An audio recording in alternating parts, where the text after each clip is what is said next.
it was not Africa and you were to leave Africa today, where would you go? That's a hard one. Latin America somewhere? Somewhere interesting, dynamic. I know you said one word answer, but I can't imagine me going anywhere else. And I was like, we had a focus group with him. And something he said, I can now buy meat once a week. When I was riding a petrol bike, I couldn't ever buy meat for my family. And it was like a real moment of pride that he could actually supply something to his family that he wasn't able to do using a petrol. But that's that kind of public awareness that we need to be pushing. But meat is not environmentally friendly necessarily. You can't be a rock star CEO in Africa and still succeed, I don't think. Yeah. I've been here 22 years. The companies that come make huge noise, have this amazing personality at the top, are not here today. Hi, everyone. So I'm Paras Patel, managing partner of E3 Capital, and I'm together with my partner, Vlad. We've decided to start a series of podcasts where we try and unveil the truth, the real truth about running businesses in Africa. Hi, everyone. I'm Vladimir. I'm a partner at E3 Capital. And today we have a guest here, Joe, in the hot seat. Joe is the CEO of Arkwright, electric mobility company. Joe, welcome. Thanks, guys. Thanks for inviting me. It's going to be an interesting conversation, I'm sure. Welcome. Just tell us about yourself and how did you end up here in Kenya building electric mobility business? Yeah, I guess, I wish I could say is what my dream when I was 15 years old, but that's not true. I think my journey really started when I did my master's at SOAS, School of Oriental and African Studies, and became really interested in the energy transition in Africa. And I got the opportunity to go down to Nigeria in 2004. Getting on to be an old man or a middle-aged guy, but going down to Nigeria and seeing the impact of oil extraction, the pollution, the violence, the corruption, made me feel that my generation had to be part of a clean energy transition. I spent 10 to 13 years working in Nigeria, just focused in the Niger Delta, and seeing that devastation, that impact on society, and just some companies extracting wealth at the impact of communities. I didn't want to be part of something like that, which is why I'm now part of this clean energy transition, and that's really laid the foundations for what Arkwright is. And that's our core values: affordable, reliable, clean is the name of Arkwright. And if we just take a step back, so where are you from originally? Yeah, originally from a very sleepy village in southwest England, like 2,000 people, middle of nowhere. But then went on a journey of self-exploratory, believing that the world's going to change in a really interesting way. And actually, during my lifetime, Africa is going to be the place that sees the biggest transition. Europe's kind of in the past. America thinks it's the future. It's not. China is currently the present, but Africa is really the future. So if I'm going to do something for 40, 60 years, why not be in the place where the biggest changes are going to be happening? And what was that trigger that pushed you to go to Nigeria? How it all happened in the first place? Yeah, so I was really interested as a young man, which I think a lot of people are, in rights-based issues, conflict prevention, trying to do better in the world. I guess, kind of had that, okay, what am I going to do with my life? Do I want to just make money, or do I want to have some impact? And as a young guy, I was really focused on impact. And now I've been able to bring those two things together. But going there and being part of a team, is there going to be a conflict in the Niger Delta? Are we going to see people attacking oil installations? Are we going to see kidnapping? I got my first job was actually to be part of a research team going down to do that for a cross-parliamentary group in the UK. So you've been here for 20 years, so you've been quite resilient, right? Africa has treated you well. But the one thing I'm always curious when I talk to people, and I had my experience when I went to the UK 25 years ago in university, people have this notion of Africa being a jungle. I mean, before you came here, what was your views, or did you come with a blank slate on Africa and how it would be? And how did that play out? Yeah, I think I've got my parents to thank in some ways. Some people do school exchanges to France or Germany from Europe. Yeah. My parents helped set up some exchanges to Zambia. Oh, wow. So we had a bit of an early, exposure in that sense. And what really struck me is that what people think of, a backward sort of thing. Actually, that's not the case. You have some of the smartest people doing some of the most innovative things in the most challenging situations. And actually the cities are more dynamic. Like Nairobi, where we live today, even 20 years ago, I came to Nairobi first time about 18 years ago. Yeah. And it was still like, it felt like a global city in some ways. You know, there are challenges, but there's elements of it in terms of like, actually, this is going to see a really interesting transition. On reflection, perhaps hasn't happened as fast as I thought it would. Yeah. But the hope is still there. Yeah. I guess we'll dig into a little bit more later on. But just shifting tack to your current business, right? Given you start from Nigeria in the oil and gas industry, and now fast forward 20 years, and I'm sure there's a lot of interesting things that happen in the middle. But now you're doing e-mobility, right? And e-mobility is a really hot sector in Kenya. But you were one of the early movers in e-mobility. How did you end up in this business model, this particular business model, from oil and gas, right, to e-mobility? Yeah, so firstly, in oil and gas, I was dealing with the impacts of oil and gas. I wasn't yes. selling oil and gas. So just to get that out there. Yeah. I think, so really quickly, part of the peace dividend in the Niger Delta was about laying out renewable energy. Okay. Managed some big projects doing that. And actually, I think a lot of people have this journey, felt that wasn't really done on a sustainable or commercially viable basis. So development money. Yep. A few years later, what happens to that project? So felt that there was a business in the sustainable energy transition. Right. So created a sustainable energy transition business focused around mini grids in Rwanda with a business partner of mine called Carl Boyce. And then we had too much energy. So we were looking at EV as a way to use this excess energy. Yep. And the first business model for Arc Ride was small groups of 10 motorbikes, 20 motorbikes, where we had a mini grid powered by solar because we needed to put the energy into something, put it into a battery. You know, an electric motorbike is just a battery on wheels. Yeah. So that's how we can go. But very quickly we realized that actually, if you want to have mass adoption of e-mobility, doing these small pockets of vehicles is not commercially viable. Yeah. We're making the same mistakes that we wanted to get away from the sort of my development background. So therefore, you need to really focus on an infrastructure and a density of infrastructure, and that can only happen in fast-growing cities. Yeah. So Nairobi, for us, is the best choice because of the grid, because of this 95% renewables in the grid. Where else in the world can you really demonstrate, take excess energy from the grid, put it in batteries, have a density of vehicles operating that can share that infrastructure? And that's really the foundation of where Arc Ride is today. Yeah, good.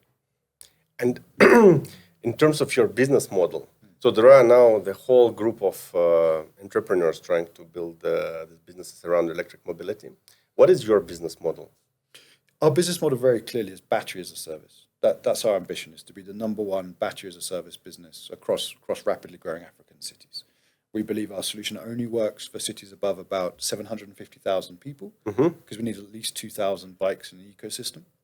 But once we can create that, we can actually sell energy through our proprietary battery swapping technology, sell motorbikes at the same price as petrol bikes, and then be about 30 to 40% cheaper versus fuel through the battery swapping. So in some ways, taking inspiration from the bottled gas business and approaching that to the separation of the bike and the fuel, which is Arc Ride. So we want to be that leading battery as a service business. Okay, and so maybe if we just unpack it a little bit. So you buy a battery, then you rebrand it somehow, and then you lease it to riders. How? Just maybe explain in more detail how a rider can get your bike and how like the whole model works. Yeah, so the bikes are sold through some of our retail outlets and primarily through financial partnerships. So we have exactly the same partnerships that all the petrol bike companies have. So Watu Credit, M-Copa, Mogo, 4G Capital, the whole plethora of people doing motorbike financing. We work with them. I think kudos to them. They do demand less down payments, which makes EV more accessible.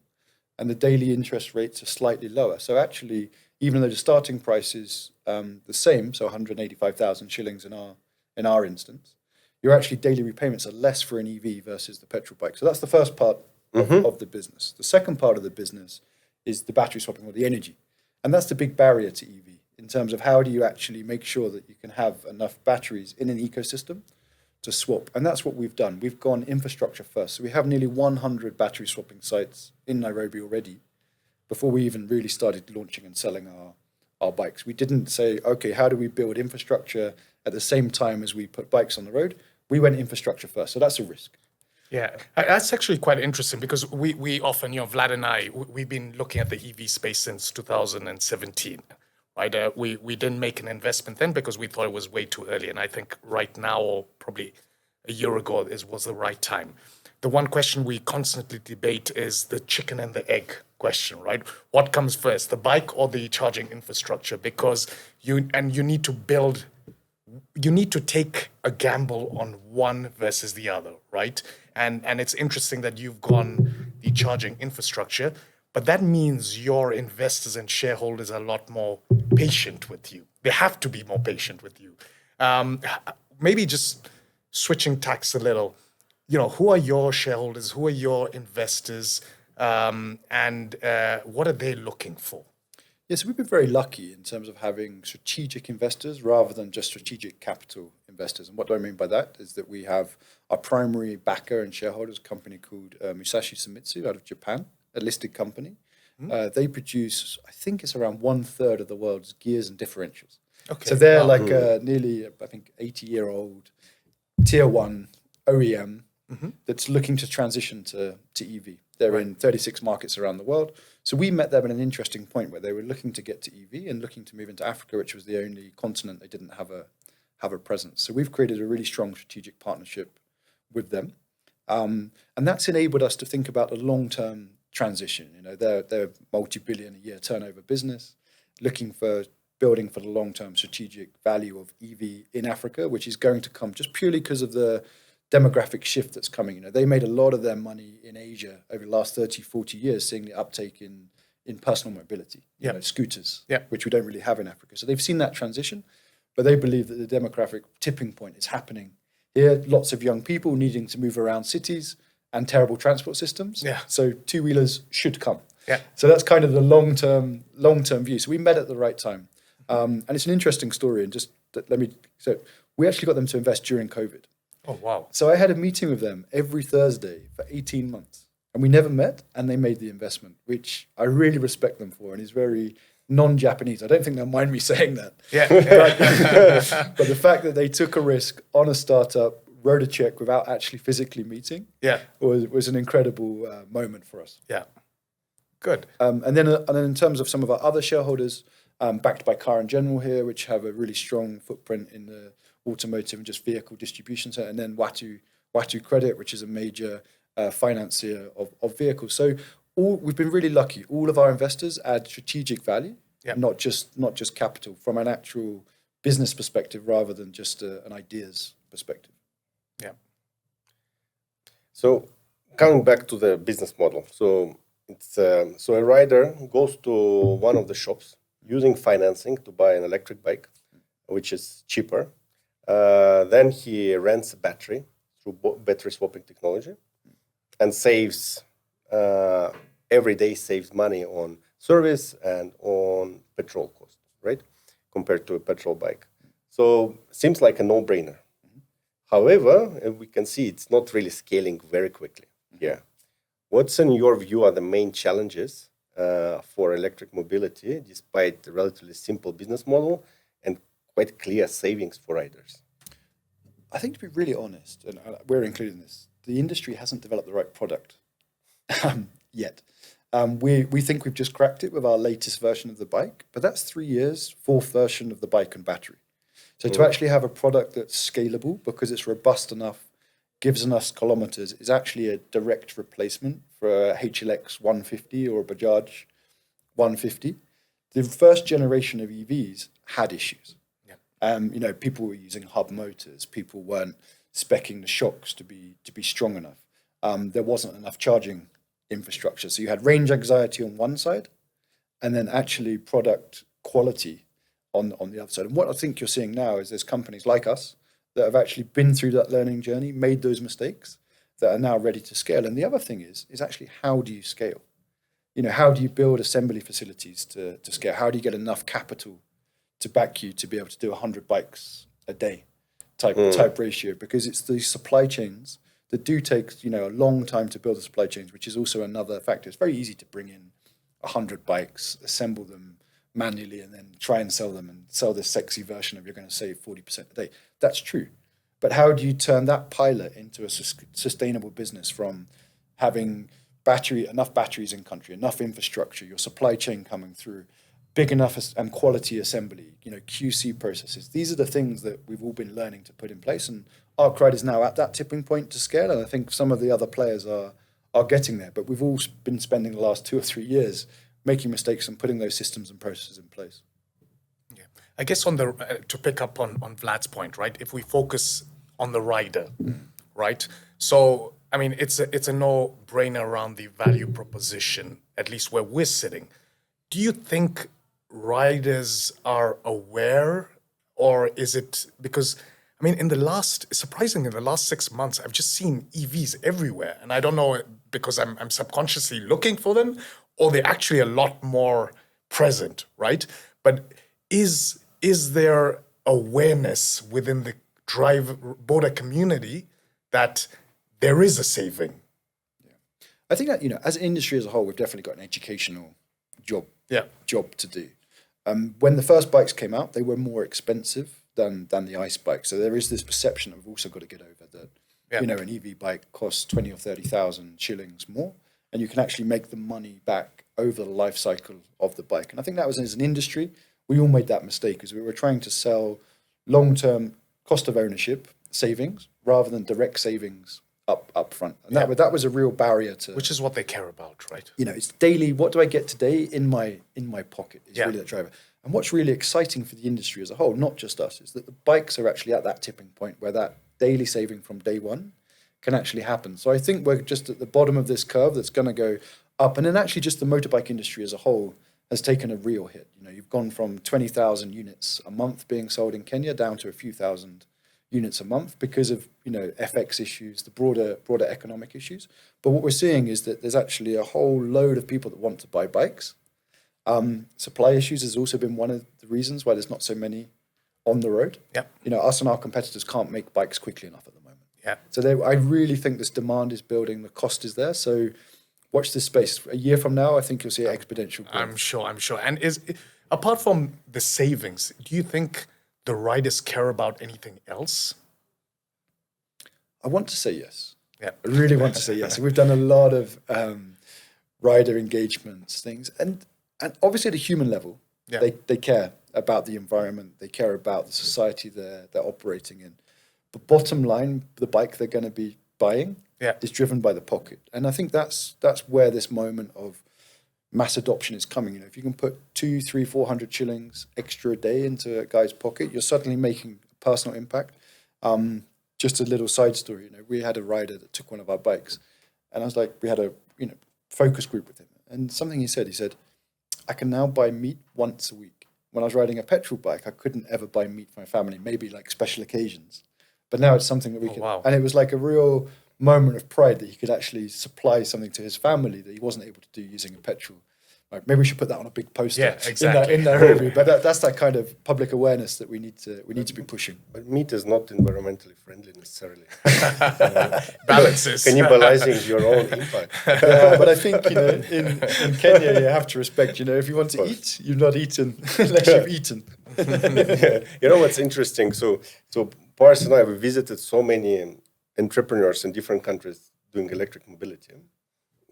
People are doing an incredible job trying to pull this off. But sometimes, like when you talk to riders there, they've all they had been briefed. So they're like very excited. They love the bike. Everything is great and it's so good for environment. So we, of course, did our own kind of research. So we just, we spoke in different countries. We went to riders, we spoke to them, just trying to understand unit economics when we were doing our own assessment. It was funny that just one answer, there was a guy actually using a rider, using an electric bike. So I asked him, like, what is that? What the challenges, actually? He said, one thing I really don't like I really miss switching the gear. I don't have it. The rider experience. Okay, for today's podcast, let's just call a border rider, electric border rider, and ask the rider a few questions. What is that important for this rider in this electric bike? Hey guys, so we are outside. We are ready to call an electric border. to ask the rider all the difficult questions about electric mobility. So we need the phone for this and Uber app. Okay, let's call. So we can see, so we have different options here. You can see electric body is the cheapest, and the normal border is cost 10 shillings more. So let's call the electric border one. We have a Uber electric body here. Hi, what's your name? My name is Daniel Awar. Nice to meet you, Daniel. Thank you. Tell us, why did you choose an electric bike?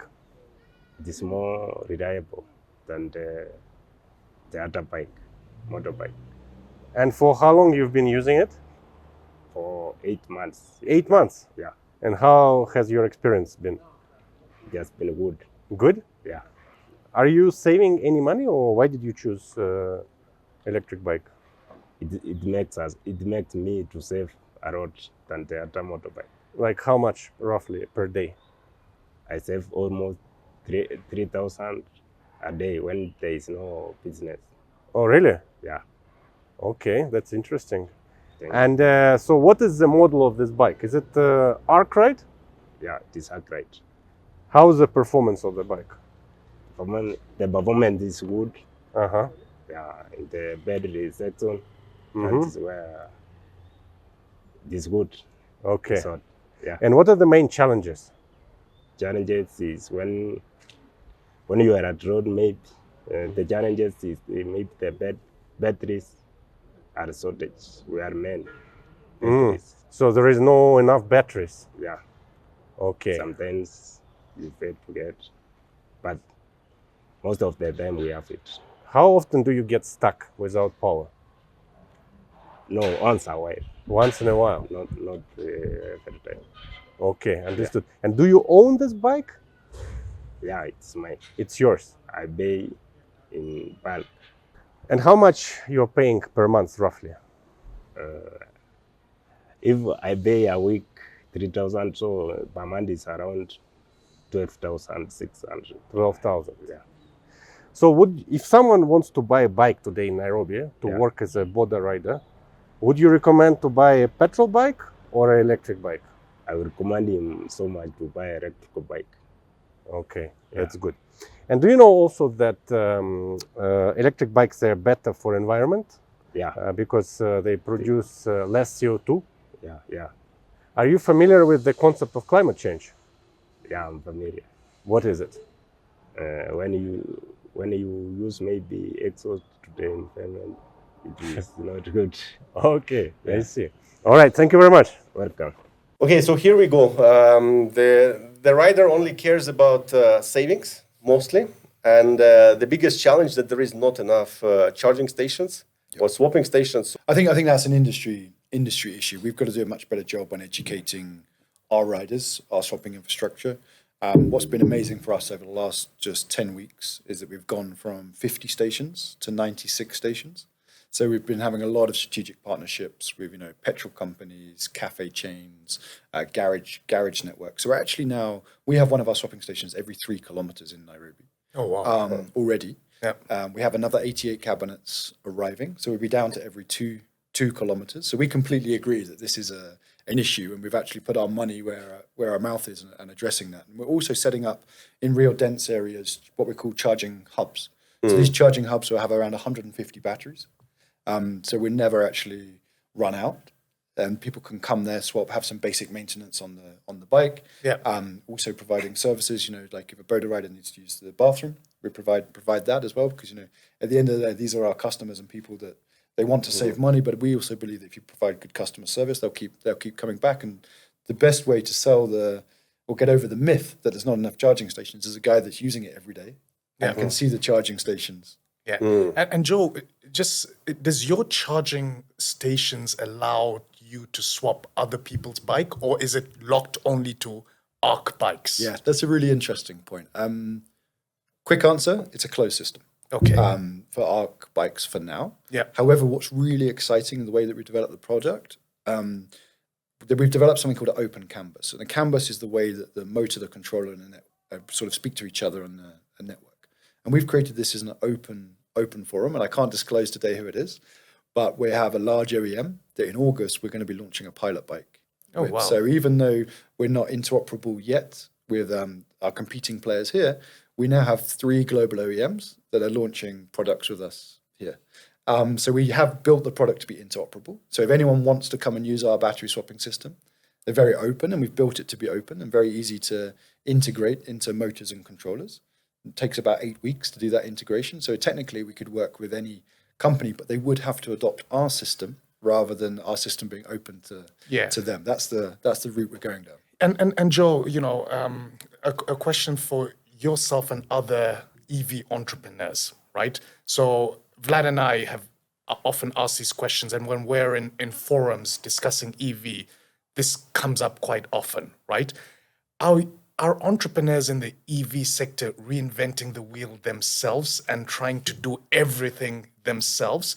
And is there enough, is there a forum where you guys meet and say, okay, guys, we're burning CapEx and OpEx and we're doing exactly the same thing. Why don't we, instead of competing against each other, work with each other? i.e., if someone's focused on the bike, let him use your batteries to charge and vice versa. Is that happening in the EV, or do you think it's too closed right now? Yeah, it's not happening. Everyone is the champion of their own product, and everyone's building their own. That's the truth of how the market is growing, and I think it's because it's so early. Yeah, and that's the risk of any entrepreneurship, whatever sector, right?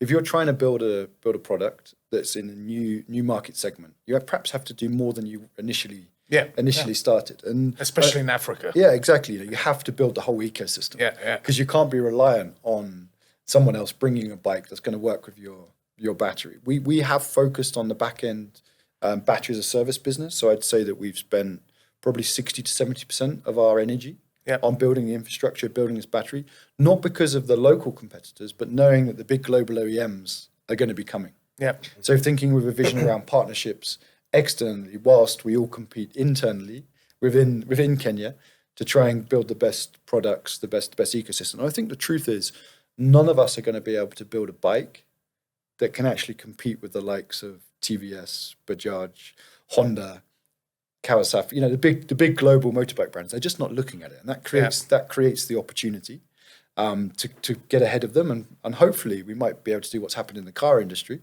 and actually build a product that bakes that. But at the same time, in our business model, we've focused on the battery swapping infrastructure because that creates a space for these partnerships with the big global OEMs. Yeah. So we sort of hedged our bets a bit. That's been our strategy. Yeah. And how long? I mean, this is we have these same debates probably on a weekly basis, and the $1 million question is, well, the first question is, are they going to come, which you've answered. The second question is, when are they going to come? When do you think they're going to come? Yeah, I hope it's a long time. But I don't think it will be. I think that the truth is, particularly the Indian brands, which are dominant in Africa, have so much to do in India. Yeah.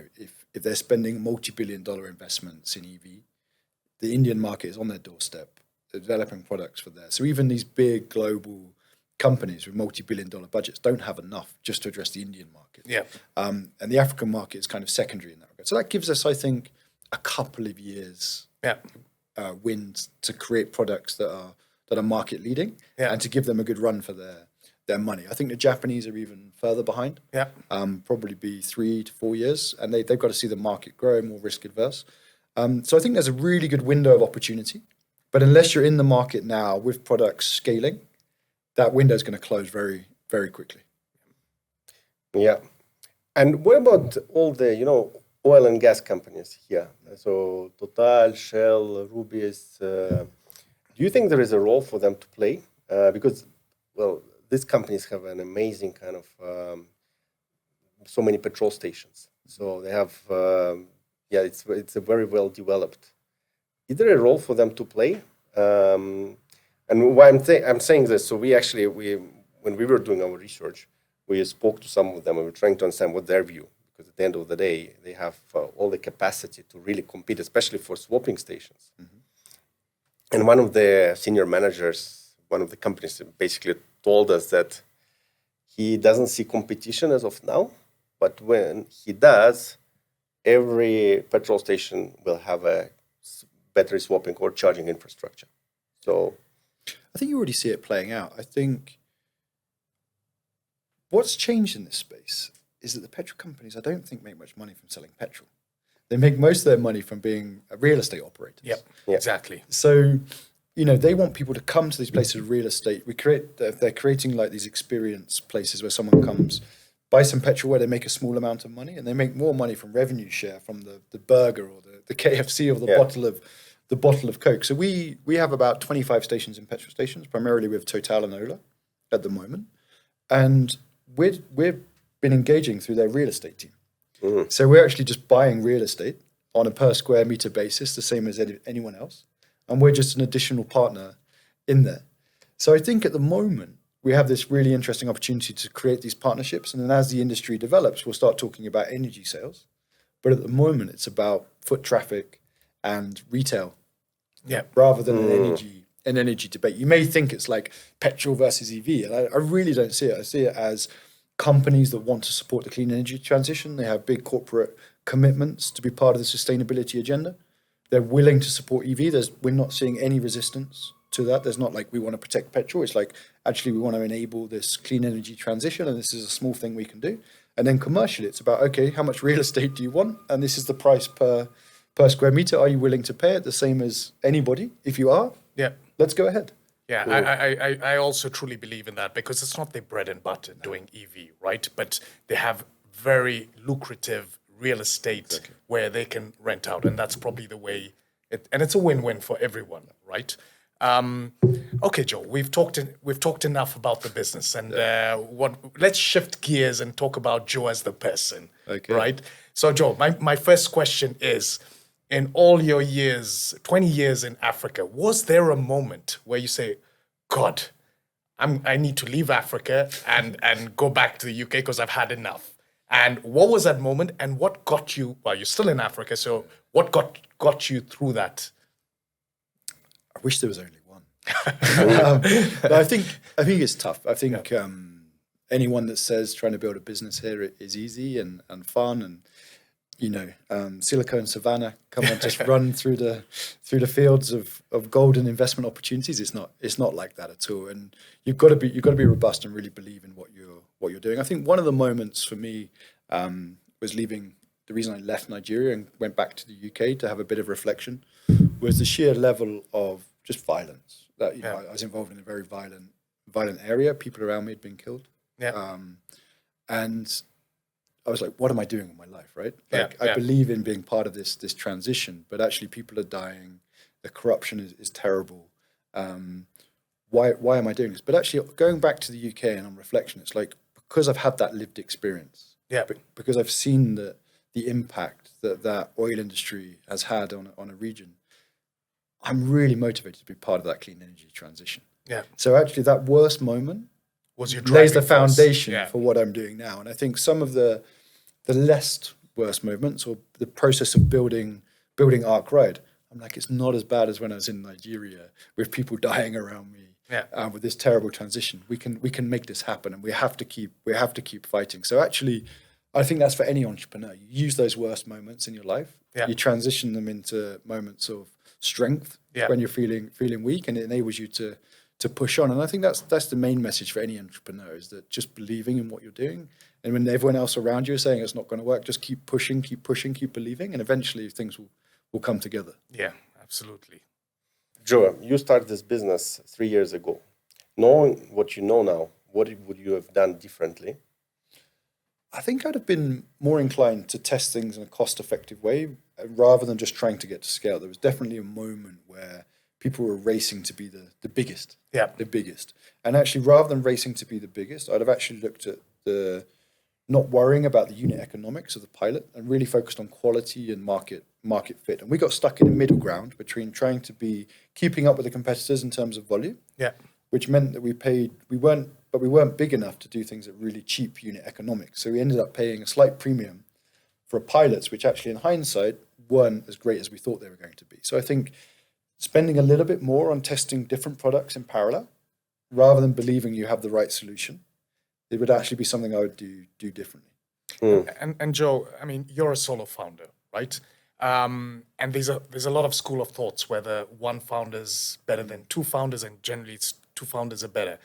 And your previous business, Arc Power, you had a co-founder. Now, having experienced both, being a solo founder and have co-founded a business, what's your opinion? And if you were to have a co-founder for Arc Ride, what attributes would you want him to have? Yeah, so I think I had a really nice hybrid. So Yeah. even though I transitioned out of Arc Power, me and Carl still stayed business partners. So he was there in the background supporting me. I still had that sounding board. Okay. Even if we weren't running things day to day together, I still had that person that I could go to on a daily, a weekly, a monthly basis and say, hey, I've got this challenge. What are we going to do about it? So even though I've been on that journey myself as a sole CEO, Yeah. because we were joint before, I think actually having people in your network, whether it's someone that's supporting the business, people around you for those sounding boards is really critical because it's very lonely Yeah. as a CEO. And I think also the fact with our CFO being there from the beginning, Joanna, Yeah. so she transitioned from Arc Power into Arc Ride as well, and having that working experience that we had. So having those core people around that you have your back, believe you're developing a business that's viable and making those mistakes together and having those robust conversations. I think you need people that you can argue with Yeah. about a point, and then when you come together, you believe in that's the solution. You don't need yes people Yeah. around you. I think that's the biggest thing for me is people that challenge you. Because as CEOs, as entrepreneurs, we can perhaps be a bit egotistical, believe in something, and the way that you pronounce, this is what we're going to do. It's the best thing ever. We're going to make it happen. Yeah. And actually, you might be wrong. So you need strong people around you just to pull you back a bit, rein you in. Or sometimes just you're wrong. Yeah. Go and look in the mirror. You haven't got this right. So it's really important to have that ecosystem, whether it's advisors, whether it's friends, whether it's co-founders.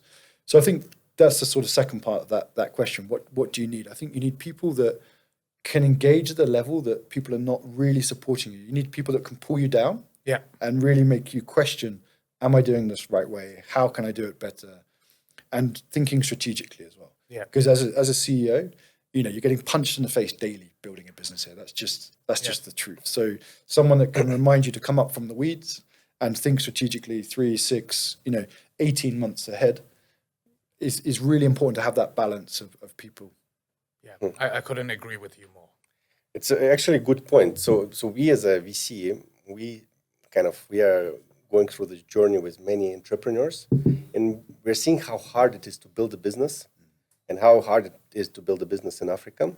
But when you are at these pitching sessions, like everyone looks so kind of successful, happy, like you are probably one of the most successful entrepreneurs in this electric mobility ecosystem. You look very happy and successful. But I think in the background, it should be very challenging to be scaling up such a business. Tell us about the moment when you felt it was actually not going to work. It was the lowest moment in this journey of you building Arc Ride. Yeah. So firstly, thank you for saying that we look good. I think at the best we're swans paddling upstream, underneath, and it is tough. So I think the worst moment was when we'd built a battery system that we thought for home charging and for swapping, trying to be everything to everyone. And we got about 80 bikes on the road, and it just wasn't working. The battery was too big, it was too heavy. People couldn't carry it to their houses. Suddenly we weren't able to control the unit economics because some batteries were going, missing from the ecosystem, even though we thought we'd create this really wonderful world where someone would be swapping a battery one day, charging at home in the evening. And our business model was just wrong. We couldn't get it to work. And if we continued down that path, we would have lost a lot of investors' money. So going to the board and saying, we've got this wrong. We need to take probably a 6 to 9 month step back, redesign the product and go again. And we're not going to make any sales in this period. The bike isn't good enough. The battery system as an ecosystem approach isn't right. Is that okay? That was a really worrying moment. Having the confidence to address that to really experienced, listed company board members and present that in a way really made me think, right, okay, this is a terrible moment. But actually having to come with a quality roadmap on the way forward helped me get through that. Having people that really understand the industry, what's needed. And what was amazing is they were like, Joe, you're right. You're building for the long term. Do not scale something that's not a right market fit, because you will just burn our cash. And then what?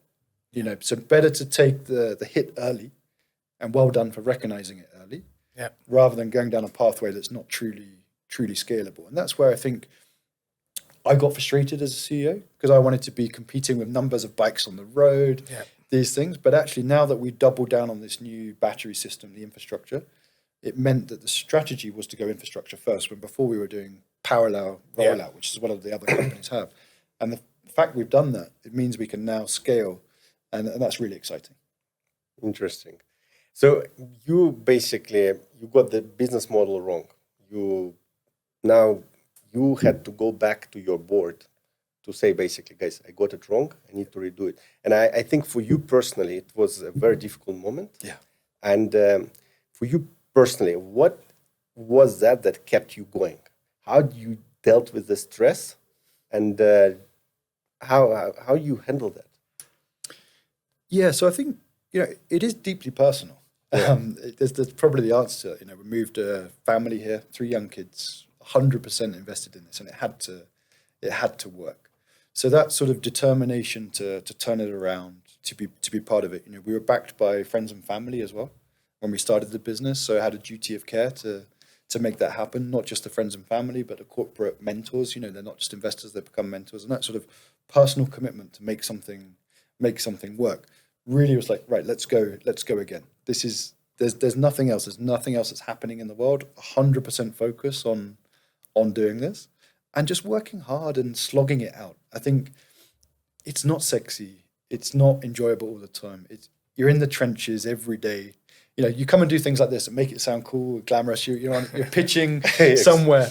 99% of the work is just hard work, and if you're not up for that, don't try and do it.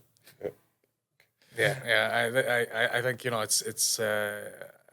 it's super important to emphasize that, and I think the one thing that you're fortunate to have is the fact that you've had the sheer experience, but the one quality that I really admire that you've just mentioned with all my entrepreneurs is humbleness. Be humble, admit your mistake early on, and as entrepreneurs, you always make mistakes, right? And it's the ability to identify, to yourself, more than anyone, not even more to your board, but to yourself, right? Yes, I've made a mistake. I need to pivot, and this is the way forward, right? I think those, at least in my view, there's a lot of school of thought of, what are the characteristics that makes a good entrepreneur? But for me, this is definitely one of them. But to that note, I want to throw that question to you. What do you think are the 3 main qualities of an entrepreneur or someone who wants to start a business in Africa, specifically in Africa, that they should have? Relentlessness is the first word that comes to mind. Okay. Just that ability to keep going. Yep. Whatever, I said it before, but you're getting punched in the face, people are coming at you, unless you're willing to just go through that, like, buckle down, I'm doing this. Yeah. And sort of ignore all of that daily challenges that are faced to you. That's the first thing. I think the second thing is, you've touched on it, but you can't be a rock star CEO in Africa and still succeed, I don't think. Yeah. I've been here 22 years. The companies that come make huge noise, have this amazing personality at the top, are not here today. Yeah, I can't remember one person that was on the front page of the newspaper. The man to watch in Africa. Vlad and I call them celebrity entrepreneurs. Exactly. I just don't see that working. Yeah. You can raise money, and you can definitely raise money, but there's a difference between raising money and making strong returns for your investors, having something that I can potentially retire on as well. And just having money, taking a big salary out of a business and then going on to the next thing is not something that I think is going to work. I'm not quite sure what word sums that up, but I guess being sustainable.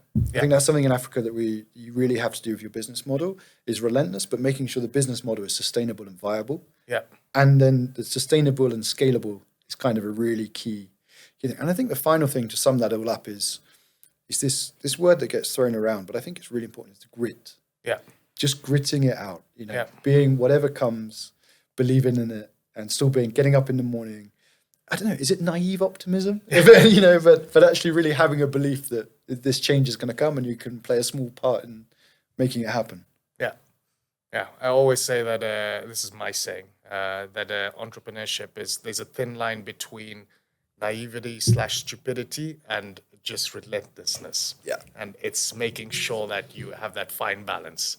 Yeah, exactly. Yeah, naive, relentless is the way forward. Yeah. Thank you, Joe. Now we have a few quick questions for you. Okay. Just one word answer, nothing else. Okay. Yeah? White or red wine? Red. Tesla or BYD? BYD. Favorite place on earth? Lanaka. If it was not Africa and you were to leave Africa today, where would you go? That's a hard one. Latin America somewhere? Somewhere interesting, dynamic. I know you said one word answer, but I can't imagine me going anywhere else other than Africa. Okay. Not even thought of that. And out of any celebrity or any entrepreneur, whoever, any kind of well-known person, who's your role model? Who you actually admire? God, that's a challenging one. I like Richard Branson. I know that's an answer, but the fact that he can dream, and I think he did a lot of things in Europe, and obviously, but in the same ways, I think his sort of approach would work in Africa. You know, you've got to really dream big, be relentless. But there's a personal thing as well, that he's dyslexic and I'm dyslexic. And actually reading some of his books at an early stage and realizing that you can turn that into a superpower was something that inspired me on a personal level. So I think that sort of Richard Branson and, you know, dyslexics, we think different, but actually we have a superpower. Let's channel it is the reason for that. Perfect. Thank you very much. It was a very interesting conversation. Thank you, Joe. Thanks, guys. Thanks a lot.